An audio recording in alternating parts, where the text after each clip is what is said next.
Hello दोस्तों, कैसे हैं आप लोग। आई होप आप सभी अच्छे होंगे और इस कंस्ट्रक्शन इंडस्ट्री में कुछ अच्छा कर रहे होंगे। इंजीनियर्स, आज के सेशन में हम बात करने वाले हैं बहुत ही इंपॉर्टेंट टॉपिक की कि आपकी पीईबी बिल्डिंग्स क्या होती है, जिसको आप प्री इंजीनियरिंग बिल्डिंग बोलते हैं। और बहुत सारे इंजीनियर्स और स्टूडेंट्स यही सोच रहे होते हैं कि जो आपकी स्टील की बिल्डिंग्स होती हैं वही आपकी पीईबी बिल्डिंग्स होती हैं, लेकिन ऐसा नहीं है। आज हम इस पर भी बात करेंगे कि जो आपकी पीईबी बिल्डिंग्स है वो आपकी कन्वेंशनल स्टील बिल्डिंग से क्यों अलग हैं, इसका क्या रीजन है। और हम आज के सेशन में बात कर रहे होंगे कि जो आपकी पीई बिल्डिंग्स होती हैं उनको हम कहां पे यूज करते हैं, उसके लिए कौन सा आईएस कोड यूज किया जाता है, किस फंडामेंटल मेथड के थ्रू पी बिल्डिंग्स की डिजाइनिंग की जाती है, उसमें हम कौन कौन से सॉफ्टवेयर्स का यूज कर रहे होते हैं। और इसके साथ साथ हम ये भी डिस्कस करेंगे कि जो आपकी प्री इंजीनियरिंग बिल्डिंग्स होती हैं उसके क्या एडवांटेज होते हैं, उसके क्या डिसएडवांटेज होते हैं। तो इंजीनियर्स, ये सेशन आपके लिए बहुत ही इंपॉर्टेंट होने वाला है। अगर आप इसको पूरा देखेंगे तो आप बहुत कुछ सीख के जा रहे होंगे। तो इंजीनियर्स, मैं हूं Sandeep Singh, professional estimation and building engineer, और आप सभी इंजीनियर्स के लिए कॉर्पोरेट ट्रेनर। इंजीनियर्स में आप सभी का रेनफोर्स के डिजिटल प्लेटफॉर्म पर स्वागत करता हूं।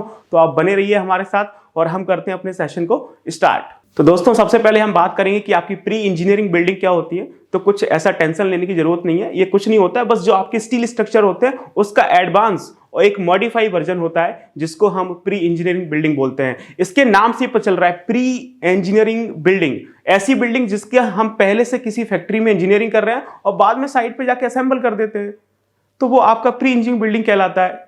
इसमें बेसिकली होता है क्या है कि जो आपकी प्री इंजीनियरिंग बिल्डिंग्स होती हैं वो आपके स्टील के स्ट्रक्चर्स होते हैं और इसके जो भी कंपोनेंट्स होते हैं उसको हम किसी फैक्ट्री में फैब्रिकेट कर लेते हैं, उसके बाद उसको साइट पे ट्रांसपोर्ट करते हैं और नट बोल्ट के थ्रू असेंबल कर देते हैं और आपकी बिल्डिंग बनके तैयार हो जाती है। इसी को हम प्री इंजीनियरिंग बिल्डिंग बोलते हैं।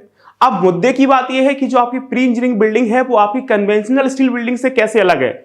तो मैं सिर्फ आपको एक लाइन में ये चीज डिफाइन कर सकता हूं कि वो चीजें कैसे अलग हैं। जो आपकी प्री इंजीनियरिंग बिल्डिंग होती है उसको हम लोग as per bending movement diagram design कर रहे होते हैं, जहां पे जितना ज्यादा बेंडिंग मूवमेंट आएगा हम वहां पे उतना स्टील प्रोवाइड कर देंगे। तो आप देखेंगे प्री इंजीनियरिंग बिल्डिंग्स में जो आपके मेन कंपोनेंट्स होते हैं, आपके कॉलम्स होते हैं, आपके राफ्टर्स होते हैं, वो आपको टेपर सेक्शन में मिलेंगे। लेकिन कन्वेंशनल स्टील बिल्डिंग में ऐसा नहीं होता है। कन्वेंशनल स्टील बिल्डिंग में हम लोग क्या करते हैं कि जो भी आपके मेन सेक्शंस होते हैं, भले ही वो आपके कॉलम हो या फिर राफ्टर हो, उसको हम लोग एक मैक्सिमम बेंडिंग मूवमेंट के लिए डिजाइन कर देते हैं। तो वो सेक्शन आपको यूनिफॉर्म दिख रहे होंगे। आप यहाँ पे देख सकते हैं कि जो प्री इंजीनियरिंग बिल्डिंग होती है उसके जो सेक्शन होते हैं वो टेपर होते हैं, क्योंकि उसको हमने as per bending movement diagram design किया है। लेकिन जो आपके कन्वेंशनल स्टील स्ट्रक्चर्स होते हैं उसको हम लोग नॉर्मली यूनिफॉर्म डिजाइन कर देते हैं। तो इससे होता क्या है कि जो आपकी प्री इंजीनियरिंग बिल्डिंग होती है वो आपकी 30% लाइटर होती है और उसकी जो कॉस्ट है वो भी 30% कम हो जाती है as comparison to steel structure conventional. तो यहां पे आप देख सकते हैं, अगर आप कोई बिल्डिंग कन्वेंशनल मेथड के थ्रू बना रहे हैं तो उसमें आपका 1 CR की कॉस्ट आएगी, 1 करोड़ रुपए आपको खर्च करने पड़ रहे होंगे। अगर उसी बिल्डिंग को आप प्री इंजीनियरिंग बिल्डिंग में कन्वर्ट कर देते हैं तो वो कॉस्ट आपकी 70 लाख रुपीस हो जाएगी। यानी 30% आपका ज्यादा इफिशियंट है pre engineering building as comparison to आपका कन्वेंशनल स्टील बिल्डिंग। तो अब आप यहां पे समझ सकते हैं, और इसको और डिटेल में देखना चाहते हैं तो मैंने एक ऑलरेडी वीडियो बनाया हुआ है कि जो आपकी प्री इंजीनियरिंग बिल्डिंग्स होती हैं और जो आपकी कन्वेंशनल स्टील बिल्डिंग होती है उसमें क्या डिफरेंस होता है, वो आपको डिस्क्रिप्शन में मिल रहा होगा, आप वहां पर जाके देख सकते हैं। आगे चलते हैं, नेक्स्ट हम बात करेंगे कि प्री इंजीनियरिंग बिल्डिंग का हम कहां पे यूज करते हैं। तो दोस्तों, आज के समय आप देखेंगे तो प्री इंजीनियरिंग बिल्डिंग पे बहुत काम हो रहा है और आने वाला फ्यूचर भी आपका प्री इंजीनियरिंग बिल्डिंग का है। क्यों है?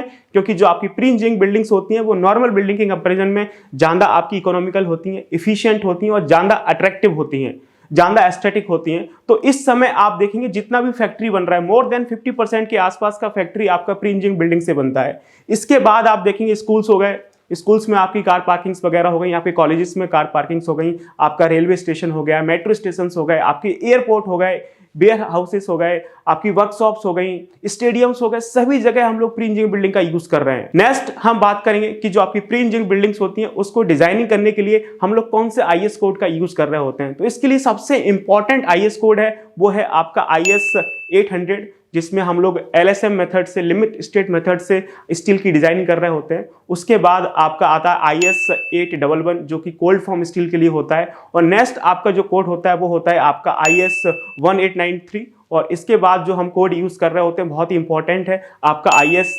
875, जिसके पांचों पार्ट बहुत इंपॉर्टेंट हो जाते हैं। ये सभी IS कोड आपके डिजाइनिंग के फंडामेंटल हैं, तभी जाके आप प्री इंजीनियरिंग बिल्डिंग्स में काम कर पाएंगे। सॉफ्टवेयर तो बाद की बात है। आगे चलते हैं, नेक्स्ट हम बात करेंगे कि जो आपकी प्री इंजीनियरिंग बिल्डिंग है उसको किस मेथड के थ्रू डिजाइन किया जाता है। तो दोस्तों, प्री इंजीनियरिंग बिल्डिंग को हम डिजाइन करने के लिए स्टिफनेस, मैट्रिक्स मेथड का यूज कर रहे होते हैं। नेक्स्ट हम बात करेंगे सॉफ्टवेयर की कि कौन कौन से सॉफ्टवेयर्स हम इसमें यूज करते हैं। तो हम सॉफ्टवेयर्स की बात करें तो सबसे इंपॉर्टेंट सॉफ्टवेयर है आपका स्टैट प्रो, जिससे आपका 80 से 85% आपका काम हो रहा होता है प्री इंजीनियरिंग बिल्डिंग की डिजाइनिंग को लेके। इसके बाद आप ईटैप्स, टेक्ला यूज कर सकते हैं, और टेक्ला बहुत अच्छा सॉफ्टवेयर है जो कि आपको अच्छे से प्रॉपर डिटेलिंग करके देता है प्री इंजीनियरिंग बिल्डिंग की। और इसके बाद अगर आपको ऑटोकैड आता है तो सोने पे सुहागा है, वो आपके कैरियर में 4 चांद लगा रहा होगा। आगे चलते हैं, नेक्स्ट हम बात करेंगे कि जो आपकी प्री इंजीनियरिंग बिल्डिंग होती है उसके क्या एडवांटेज होते हैं।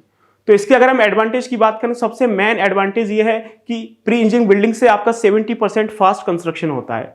क्यों होता है कि जो प्री इंजीनियरिंग बिल्डिंग्स होते हैं उसकी जो मेन कंपोनेंट है उसको हम 3 से 4 वीक में किसी भी फैक्ट्री में जाके फैब्रिकेट कर लेते हैं, और उसके बाद 2 से 3 महीने में उसको साइट पे जाके असेंबल कर देते हैं, तो आपकी बिल्डिंग बनके तैयार हो जाती है। और इस तरह से 70% फास्टर कंस्ट्रक्शन होता है, तो चीजें इकोनॉमिकल हो रही होती हैं। आगे बात करते हैं, आप प्री इंजीनियरिंग बिल्डिंग में देखेंगे तो हम क्वालिटी को बहुत अच्छी तरह से कंट्रोल कर सकते हैं, क्योंकि इसमें होता है क्या है कि सारा का सारा जो हमारा कंपोनेंट है हमारे प्रोजेक्ट का, वो वन सोर्स ऑफ डिलीवरी होता है।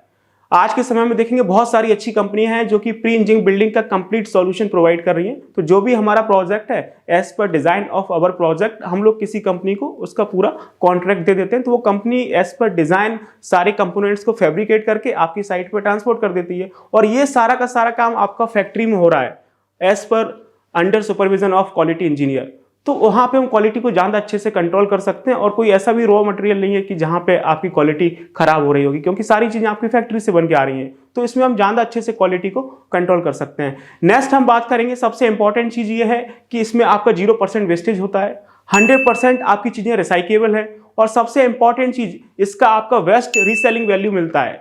जो आपकी प्री इंजीनियरिंग बिल्डिंग्स होती हैं उसका सबसे बेस्ट रीसेलिंग वैल्यू है। आपने कोई फैक्ट्री लगाया, नहीं चला, कोई बात नहीं, आप उसको उठा के बेच दीजिए, आपको अच्छा प्राइस मिलेगा, कोई घाटे की सौदा नहीं है। नेक्स्ट हम बात करेंगे डिसएडवांटेज की कि जो आपके प्री इंजीनियरिंग बिल्डिंग्स होती हैं उसके क्या डिसएडवांटेज होते हैं। तो इसमें सबसे बड़ा डिसएडवांटेज यही है आपका रस्टिंग का, करोजन का, जंग लगने की पॉसिबिलिटीज ज्यादा होती है। जो आपके मेन कंपोनेंट है उसमें हमने क्वालिटी स्टील यूज नहीं किया, क्वालिटी पेंट नहीं किया, तो आपकी रस्टिंग के चांस बढ़ जाते हैं। नेक्स्ट इसका जो सबसे बड़ा ड्रॉबैक है वो है आपका इंसुलेशन, क्योंकि आपका पूरा बिल्डिंग आपका स्टील का होता है, तो अंदर एक एनवायरमेंटल फ्रेंडली टेम्परेचर मेंटेन करना मुश्किल होता है, तो इसमें इंसुलेशन में आपकी कॉस्ट ज़्यादा ही होती है। और तीसरी सबसे बड़ी चीज़ ये है कि अगर आपकी ये प्री इंजीनियरिंग बिल्डिंग से इसका कोई भी पार्ट अगर आपका ओपन रह जाता है तो ये देखने में थोड़ा सा अनअट्रैक्टिव लगता है, और ये सारी चीज़ें हैं। दोस्तों, सबसे मुद्दे की बात की आप लोग वीडियो लाइक नहीं करते। अगर आप लोग चाहते हैं कि हम इस तरह से और क्वालिटी कंटेंट बनाएं, आपको प्री इंजीनियरिंग बिल्डिंग का और एक्सपोजर दें कि प्री इंजीनियरिंग बिल्डिंग्स कितने टाइप की होती हैं,